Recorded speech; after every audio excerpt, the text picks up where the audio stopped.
আসসালামু আলাইকুম প্রিয় শিক্ষার্থীবৃন্দ, তোমরা সবাই কেমন আছো? আশা করি ভালোই আছো। এস টিচিং হোমের পক্ষ হতে সবাইকে স্বাগতম। আজকে আমরা নবম দশম এবং এসএসসি শিক্ষার্থীদের জন্য কবিতা, বাংলা কবিতা প্রথম পত্র ঝর্ণার গান নিয়ে উপস্থিত হয়েছি। তো চলো শুরু করা যাক। ঝর্ণার গান লিখেছেন সত্যেন্দ্রনাথ দত্ত। প্রথমেই সত্যেন্দ্রনাথ দত্ত সম্পর্কে আমরা আলোচনা করব। তো ওনার জন্ম হচ্ছে 1882 খ্রিস্টাব্দে। ওনার জন্মস্থান নিমতা, কলকাতা, পশ্চিমবঙ্গ। ওনার পিতামহ হচ্ছেন অক্ষয় কুমার দত্ত, যিনি 19 শতকের বিশিষ্ট প্রাবন্ধিক ছিলেন। তারপর ওনার শিক্ষা জীবন সম্পর্কে বলবো। উনি মাধ্যমিক পড়াশোনা করেছেন এন্ট্রান্স মানে এসএসসি 1899 খ্রিস্টাব্দে সেন্ট্রাল কলেজিয়েট স্কুল থেকে। উচ্চ মাধ্যমিক পড়াশোনা করেছেন মানে এফএ এইচএসসি 1909 খ্রিস্টাব্দ জেনারেল অ্যাসেম্বলিজ ইনস্টিটিউশন। তিনি বিএ শ্রেণী পর্যন্ত পড়াশোনা করেছেন। তারপর ওনার কর্মজীবন সম্পর্কে বলবো আমরা। প্রথমে ব্যবসা শুরু করেন, কিন্তু পরে ব্যবসা ছেড়ে সাহিত্য সাধনায় আত্মনিয়োগ করেন। তিনি আরবি, ফার্সি, চীনা, জাপানি, ইংরেজি, ফরাসি সহ অনেক ভাষা জানতেন।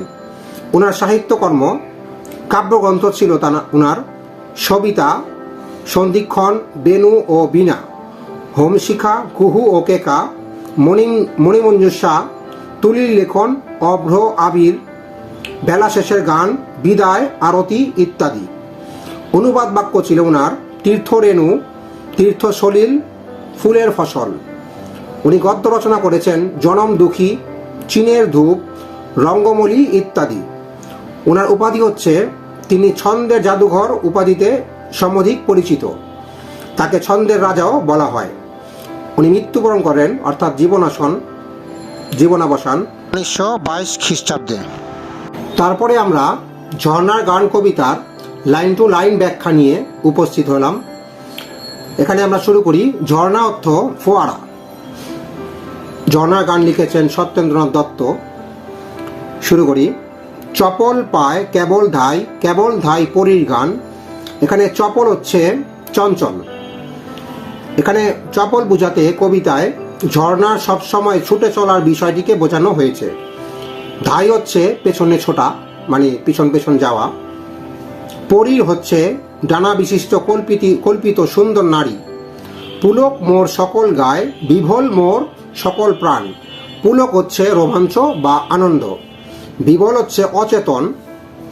তো এই 4 লাইনের ব্যাখ্যায় কবি এখানে বুঝাইতে চাইলেন ঝর্ণা মনের আনন্দে পাহাড় থেকে নিচে নেমে আসে। ঝর্ণা কি করে? পাহাড় থেকে নিচে নেমে আসে, এটাই ঝর্ণার নিয়ম।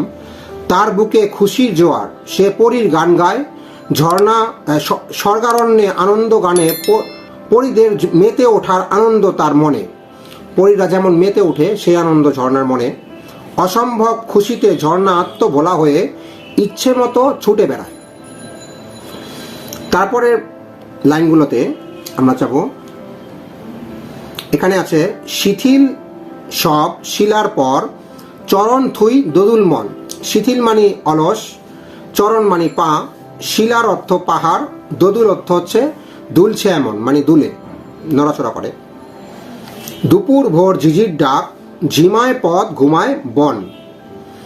তো এখানে কবি যা বলেছেন তা হচ্ছে পাহাড় থেকে, এখানে এই যে পাহাড় বলা হয়েছে শিলার পাহাড় থেকে পড়ার সময় সে পাথরের উপর পা রাখে, মানে ঝর্ণার পানিগুলো পাথরেতে আইসা পড়ে।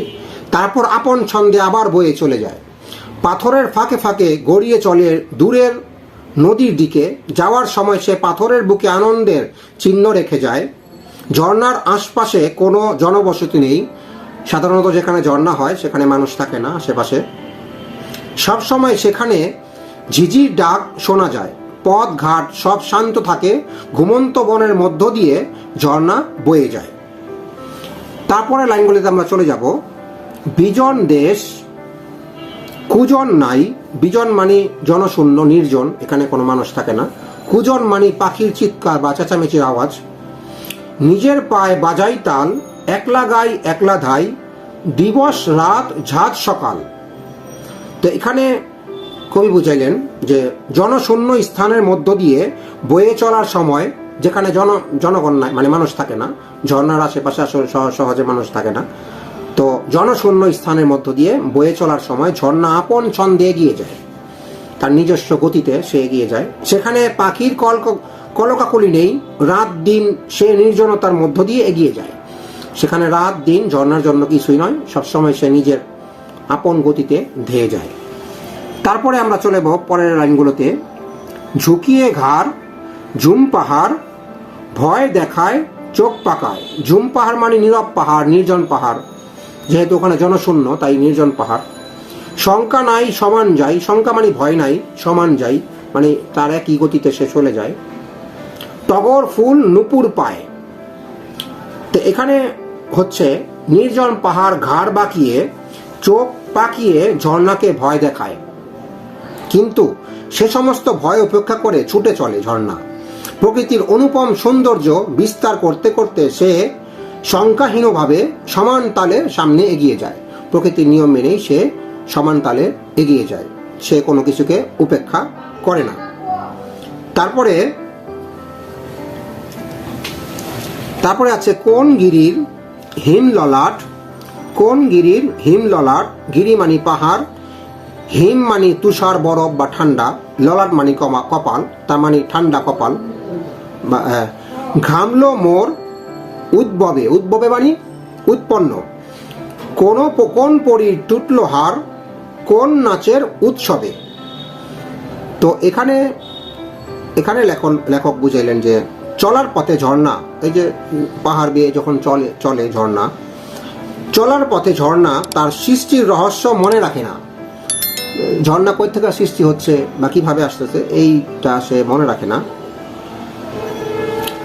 কোন পাহাড়ের বরফ গলে তার সৃষ্টি সে তার খেয়াল রাখে না। কোন পাহাড়ের বরফ গলে গলে এই ঝর্ণার সৃষ্টি হচ্ছে এই খেয়াল সে রাখে না। খেয়াল না করেই আপন ছন্দে কেবল সামনে ধেয়ে চলে। ঝর্ণার কাজ শুধু সামনে চলে যাওয়া, সামনে ধেয়ে যাওয়া। পাহাড় থেকে নামবে, পাথরের বুকে স্পর্শ করবে, তারপর আবার তার গতিতে সে চলে যাবে। তারপর লাইনগুলিতে আছে খেয়াল নাই রে ভাই। খেয়াল মানে মনোযোগ নাই, তার মনোযোগ নেই। পাইনি তার সংবাদী, ধাই লীলায় খিলখিলায়, লীলায় মানে খেলার খিলখিলানিতে সে চলে যায়। বুলবুলির বোল সাদি, বোল মানে কথা বা বুলি ভাষা, সাদি মানে বারবার অনুরোধ করে। তো এখানে বললেন যে ঝর্ণা আত্মভোলার মতো কেবল ছুটে যায়। আত্মভোলা মানে অনেক মানুষ আছে না আত্মভোলা, সে তার নিজের কাজ করতে থাকে, ডান বামে তাকায় না। ঝর্ণাও সেরকম, ঝর্ণা তার কাজ কিন্তু করে চলেছে, কারো দিকে তাকায় না। আত্মভোলার মতো সে ছুটে যায়, নিজের ছন্দেই সে বিভোর। তার অন্য দিকে বা অন্য কোনো দিকে ঝর্ণা কোনো খেয়াল রাখার দরকার নেই, সে নিজের কাজেই বিভোর। ঝর্ণা পড়বে পাথরের বুকে, সে আবার পথ চলে চলে যাবে, সে এই কাজেই বিভোর। অন্য কোনো সংবাদ তার কাছে নেই। ঝর্ণা এমন সমুদ্র মতো বা নদীর মতো অন্য কোনো নিউজ, যে নদীর নিউজ বা সমুদ্রের নিউজ অন্যরকম, এমন নিউজ তার কাছে নাই। ঝর্ণার তার কোনো সংবাদই জানে না, সে নিজের লীলা নৃত্য ছন্দ নিয়েই ব্যস্ত। তার নিজের সৌন্দর্য, তার নিজের কাজ, ঝর্ণা বয়ে চলে, এটা নিয়ে সে ব্যস্ত। নিজেই সে হাসি আনন্দে মত্ত, খুশিতে সে পাখির গান করে, ঝর্ণার পাশে পাখি গান করে। বুলবুলির বোল ছাদে, এগুলি ঝর্ণার আশেপাশের অবস্থা। তারপরে আমরা চলে যাব পরবর্তী, এই যে এখানে আমরা যে বুলবুলির বোল ছাদি, এখানে এই লাইনটা আবার চলে আসছে, এটা আমরা আলোচনা করে ফেলছি। তারপরে আমরা বন ঝাউয়ের ঝোপগুলায় মানে ঝোপ জঙ্গল। কালসারের দল চড়ে শিংশিলায় শিলার গায়ে, ডালচিনির রং ধরে। তো এখানে হচ্ছে যে বনে ঝাউ গাছের ঝোপগুলোর পাশ দিয়ে, বনের ঝাউ গাছ যে আছে এর ঝোপগুলির পাশ দিয়ে চলার সময় চড়ে বেড়ানোর কালো হরিণের দল দেখে। ঝর্ণা যখন চলে যায় ঝোপঝাড় ভিতর দিয়ে, ঝাউ গাছের ভিতর দিয়ে, তখন হরিণের দল দেখে সে। সেগুলোকে যেতে ডালচিনির রং লেগে থাকে। সেগুলোকে দেখতে দেখতে ঝর্ণা এগিয়ে যায়। এগুলি সব প্রাকৃতিক দৃশ্য সে দেখতে দেখতে সামনে এগোয়। তারপরে ঝাঁপিয়ে যায়, ঝাঁপিয়ে মানে ঝাঁপ দিয়ে, লাফিয়ে ধাই, লাফিয়ে মানে লাফ দিয়ে, ধাই মানে পিছিয়ে পিছিয়ে চলে, আগেই বলেছি। দুলিয়ে যাই অচল ঠাট, অচল মানে যা কোনো চল নেই, ঠাট মানে চলার রীতি বা বাহ্যিক চলন। ঠাট মানে একটা মানুষ আছে না, ঠাটে চলে, চলার রতন, চলার ধরন আর কি। নাড়িয়ে যাই বাড়িয়ে যাই ঢিলার গায়ে ডালিম ফাট। তাহলে এখানে লেখক বললেন যে এখানে অর্থ হচ্ছে ঝর্ণার চলার পথে লাফিয়ে ঝাঁপিয়ে ছুটে চলে। ঝর্ণা দেখছো তো, যারা দেখছো ঝর্ণা, অনেক স্পিডে ঝর্ণা বয়ে যায়, লাফিয়ে লাফিয়ে উড়ে বাতাসে এদিক সেদিক, এরকম ঝর্ণার চলার পথ। তখন অচল ঝর্ণা, তখন অচল অসার বস্তুকেও সে জাগিয়ে তোলে। এটার সাউন্ড, অচল বস্তু যেগুলো সেগুলো জাগিয়ে তোলে, তাকে নাড়া দেয়। ঝর্ণা তার চলার আঘাতে ঢিলার গায়ে ডালিম ফাটের চিহ্ন রেখে যায়। ডালিম ফাটের চিহ্ন মানে এত স্পিড পানির, এজন্য ফাটের চিহ্ন রেখে যায়। নিস্তব্ধ পাহাড়ে ঝর্ণা একমাত্র চঞ্চলা মুখরা সত্তা, মানে পাহাড় তো নিস্তব্ধ থাকে, পাহাড়ে শুধু পাখি থাকে আর জীবজন্তু থাকে, পাহাড়ে কোনো মানুষ থাকে না, এই জন্য সাউন্ড নেই ওখানে, পাখির সাউন্ড ছাড়া অন্য কোনো সাউন্ড নেই। তো এই যে ঝর্ণা, যে প্রকৃতি একটু নিস্তব্ধ, এই অবস্থায় ঝর্ণাই একমাত্র চঞ্চল, আর বাকি সব নীরব, এমন কিছু এখানে বলা হইল। শালিক সুখ বুলায় মুখ, সুখ অর্থে সুখ, এখানে সুখ দ্বারা বুঝাইছে যে পাখি, টিয়ে পাখি, হ্যাঁ, সোনালী বা রূপ। তারপর বুলায় মুখ, থল, থল অর্থে স্থল। ঝাঁঝির, ঝাঁঝির মখমলে, ঝাঁঝির হচ্ছে বহুদিন ধরে জমা শ্যাওলা, মখমলে মানে কোমল, কোমল ও মিহি কাপড়, এমন কিছু। তো তারপরে জজির, জজির মানে সোনালী বা রূপার তৈরি তারের মতো সুতা, জরির। জাল আংরাখায়, লম্বা, আংরাখায় মানে লম্বা ও ঢিলা পোশাক বিশেষ। অঙ্গ মানে শরীর, মোর ঝলমলে। তো এখানে ঝলমলে মানে উজ্জ্বল, আমরা জানি। তো ঝলমলে এখানে হলো ঝর্ণা চলার পথে অনতি দূরে স্থলে জলজ গুল্মের মধ্যে শালিক টিয়ের মুখ বলিয়ে নিতে দেখে। শালিক টিয়ে এরা যে মুখ বলিয়ে খাবার নেয়, হ্যাঁ, জলজ গুল্ম খায়, এগুলি দেখে। সেই সৌন্দর্য ঝর্ণা আরো প্রাণবন্ত করে তুলেছে। তার অঙ্গে জড়ানো জরির কারুকাজ করা ঢিলা লম্বা পোশাক তাকে আরো সৌন্দর্যমণ্ডিত করে তোলে। ঝর্ণা, ওই ঝর্ণা তো এরকম চওড়া হয় দেখতে, এই ঢিলাঢালা কাপড়ের মতো, এর সৌন্দর্য উল্লেখ করা হয়েছে এখানে ঝর্ণার। তারপরে নিম্নে ধাই শুনতে পাই ফটিক জল, ফটিক জল মানে চাতক পাখি, এই পাখি ডাকলে ফটিক জল শব্দের মতো শোনা যায়। হাঁকছে খেয়ে কণ্ঠাতেই তৃষ্ণা যার, নিক না সেই পাক ছেকে, পাক মানে কাদা আর ছেকে মানে পরিশোধন করে, আমরা যেমন চাপাতি চাকি, পরিশোধন করে। তো এখানে ঝর্ণা ক্রমাগত নিচের দিকে ধেয়ে যায়, উপরের দিকে তো যাওয়ার ঝর্ণা কোনো সিস্টেম নেই। চাতক পাখির ডাক সে শোনে, যার তৃষ্ণা পেয়েছে সে পাক ছেকে জল পান করতে চাইলে করুক, মানে যে যদি তৃষ্ণা লাগে ঝর্ণার পানি পান করতে পারে, কোনো সমস্যা নেই। তারপরে গরজ যার জল ছেঁচার, গরজ মানে আগ্রহ প্রয়োজন। পাত কুয়ায় যাক না সেই, পাত কুয়া মানে পানি আহরণের জন্য অল্প গভীর করে খোঁজা গোলাকার ক্ষুদ্র জলাকার মানে কূপ, কুয়া বিশেষ।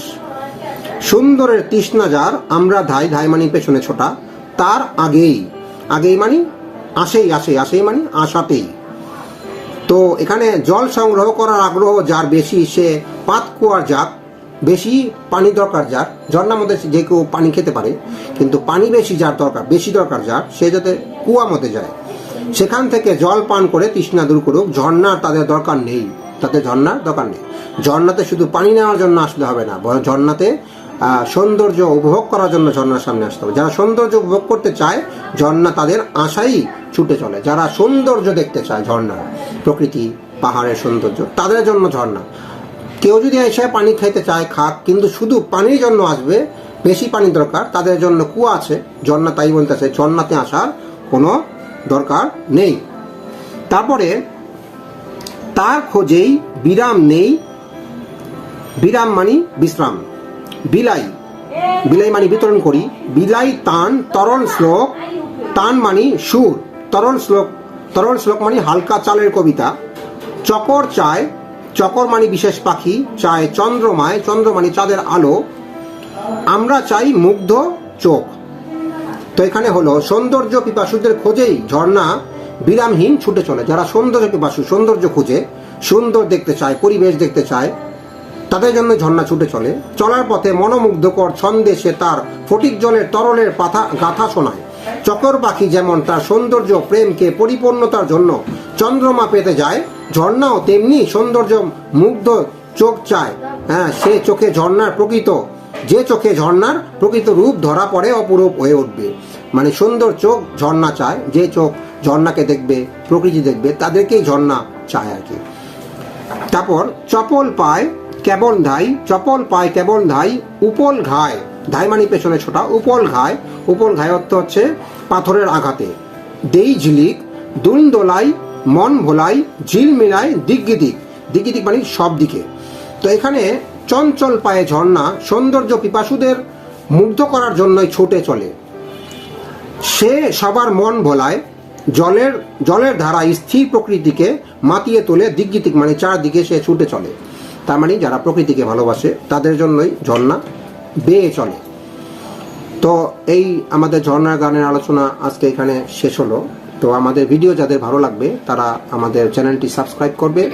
আমাদের পরবর্তী ভিডিও দেখার জন্য তোমাদের আমন্ত্রণ রইল। সেই পর্যন্ত ভালো থাকো, সুস্থ থাকো, ধন্যবাদ।